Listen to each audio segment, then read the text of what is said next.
Hello hi అండి నమస్తే welcome to current affairs light YouTube channel. ఇవాళ మన క్లాస్లో రీసెంట్గా జరిగినటువంటి కరెంట్ అఫైర్స్లో ఇంపార్టెంట్ కాన్సెప్ట్ నేర్చుకుందామండి. Welcome to current affairs light YouTube channel. ఇవాళ మన కాన్సెప్ట్ వచ్చేసి ఇండియన్ నావీకి సంబంధించినటువంటి ఒక న్యూస్ ఏంటంటే రీసెంట్గా ఇండియన్ నావీ వాళ్ళు ఒక ఒక షిప్ అనేది లాంచ్ చేయడం జరిగిందనమాట. ఇది anti submarine warfare ship. SWC చెందినటువంటిది అనమాట. అండ్ దీని పేరు వచ్చేసరికి అంటే ఇక్కడ లాంచ్ చేసినటువంటి యాంటీ సబ్మెరైన్ వార్ఫేర్ షిప్ ఏదైతే ఉందో దాని యొక్క పేరు ఏంటంటే మచిలీపట్నం. అండ్ దీని యొక్క స్పెషాలిటీ కూడా మనం తెలుసుకోవాలి. అండ్ ఇదేంటంటే ఈ వార్ఫేర్ షిప్ ఏదైతే ఉందో యాంటీ సబ్మెరైన్ వార్ఫేర్ షిప్ ఏదైతే ఉందో అది మహే క్లాస్కి చెందినటువంటిది అనమాట. అది seventh one. And seventh Mahe క్లాస్కి చెందినటువంటి ఒక వార్ఫేర్ షిప్ అనేది రీసెంట్గా లాంచ్ చేయడం జరిగింది. అది దాని యొక్క పేరేంటి అంటే మచిలీపట్నం. అండ్ ఇక్కడ ఇన్ఫర్మేషన్ ప్రకారం అంటే దీనికి సంబంధించినటువంటి కొంచెం ఏంటంటే ఇక్కడ ఏదైతే లాంచ్ చేసినటువంటి షిప్ ఏదైతే ఉందో దాని పేరు వచ్చేసి మచిలీపట్నం అనమాట. ఇది మహే క్లాస్లో ఉన్నటువంటి నథింగ్ బట్ ఇందులో 8 ఉంటాయి. Mahe class anti submarine warships అనేవి 8 ఉంటాయి. వాటిలో ఇది 7th వన్ మోడల్ అనమాట. 7th మోడలే ఇప్పుడు లాంచ్ చేసినటువంటిది. అండ్ ఇదేంటంటే anti submarine warfare shallow water craft. ఇది శత్రు సైనికుల మీద మనం యుద్ధం చేసే టైంలో ఇటువంటి షిప్ ఏదైతే ఉందో వార్ఫేర్ షిప్ అనేది చాలా బెటర్గా యూజ్ అవ్వబోతుంది. ఎందుకంటే ఇది చాలా దూరంలో ఉన్నటువంటి సబ్మెరైన్స్ ఏవైతే ఉంటాయో వాటన్నిటినీ కూడా ఈజీగా డిటెక్ట్ చేయగలుగుతుంది. అంటే శత్రువులకు సంబంధించినటువంటి సబ్మెరైన్ షిప్స్ ఏవైనా ఉన్నాయో వాటిని ఈజీగా డిటెక్ట్ చేయగలిగేటువంటి కెపాసిటీ అనేది ఈ మచిలీపట్నం అనేటువంటి కొత్త వార్ఫేర్ షిప్కి డిజైన్ చేయబడింది. అండ్ దీన్ని డెవలప్ చేసినారు అంటే ఎవరు దీన్ని తయారు చేశారు అంటే కొచ్చిన్ షిప్ యార్డ్ లిమిటెడ్ వాళ్ళు దీన్ని తయారు చేయడం జరిగింది.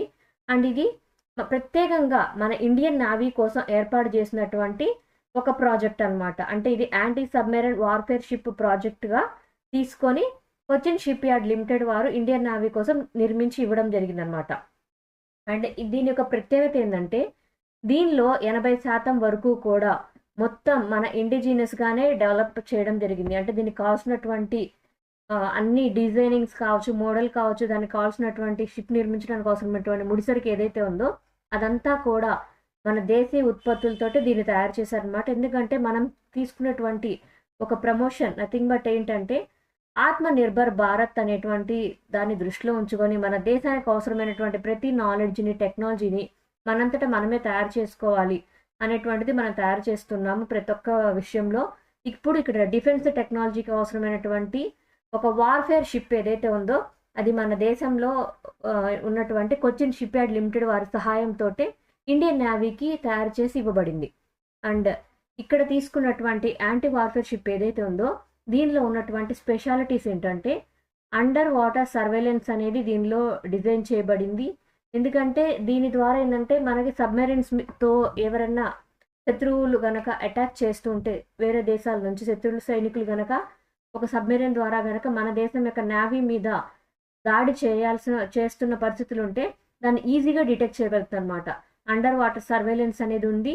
అండ్ దాంతోపాటు యాంటీ సబ్మెరైన్ వార్ఫేర్ కూడా దీనిలో అటాచ్ చేయబడింది. అండ్ దీంట్లో ఏంటంటే లో ఇంటెన్సిటీ మ్యారిటైమ్ ఆపరేషన్స్ కోసం దీనిలో చాలా కెపాసిటీస్ తీసుకుని వచ్చారు. ఎందుకంటే కొన్నిసార్లు మనకి సబ్మెరైన్స్ పరంగా అండ్ కొన్ని విన్యాసాలు నిర్వహిస్తూ ఉంటారు ఇండియన్ నేవీ వాళ్ళు. వాటి పరంగా కూడా ఇది చాలా బాగా యూజ్ అవుతుంది. అండ్ దీనిలో ఏంటంటే ఇంకా మైన్ వార్ఫేర్ కూడా తీసుకొని రాగలిగారు. మైన్ వార్ఫేర్ అంటే ఏం లేదు, ఒక షిప్ ఏదైనా శత్రువుల సైనికుల షిప్ కానీ ఏదైనా వస్తే దాన్ని పేల్చి వేయగలిగేటువంటి ఎక్స్ప్లోజివ్స్ని కండక్ట్ చేయగలుగుతుంది అనమాట. ఎక్స్ప్లోజివ్స్ తోటి శత్రు సైనికుల షిప్పులనైనా సబ్మెరైన్స్నైనా పేల్చి వేయగలిగేటువంటి టెక్నాలజీ అనేది ఇక్కడ నిర్మించినటువంటి వార్ఫేర్ షిప్లో డిజైన్ చేయడం జరిగింది.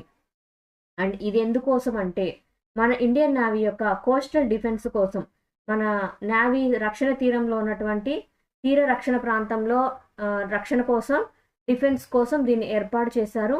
అండ్ మ్యారిటైమ్ డొమైన్ అవేర్నెస్ కోసం ఇండియన్ ఓషన్ రీజియన్లో దీన్ని ఉపయోగించనున్నారనమాట. అండ్ ఇండియన్ ఓషన్ రీజియన్ చాలా పెద్దగా ఉంటుంది కాబట్టి అక్కడ సేవలు అందించడానికి ఈ మచిలీపట్నం అనేటువంటి షిప్ని తీసుకొని రావడం జరిగింది. అండ్ దీనికి మచిలీపట్నం అనే పేరు ఎందుకు పెట్టారంటే మన ఆంధ్రప్రదేశ్లో ఉన్నటువంటి కృష్ణా డిస్టిక్లో ఉన్నటువంటి ఒక పోర్ట్ అనమాట. ఆ యొక్క సిటీని జ్ఞాపకార్థంగానే దీని యొక్క పేరు, ఈ షిప్ యొక్క పేరు అనేది మచిలీపట్నం అనేటువంటి పేరుతో పెట్టడం జరిగింది. Thank you for watching my video. మీకు కనుక నా వీడియో ఎక్స్ప్లెనేషన్ నచ్చినట్లయితే నా వీడియోస్ లైక్ చేయండి, షేర్ చేయండి అండ్ సబ్స్క్రైబ్ చేయండి. మీకు నా వీడియోస్ ఏ విధంగా అనిపిస్తున్నాయో నా కామెంట్ సెక్షన్లో తెలియజేయండి. Thank you for watching my video. Thank you.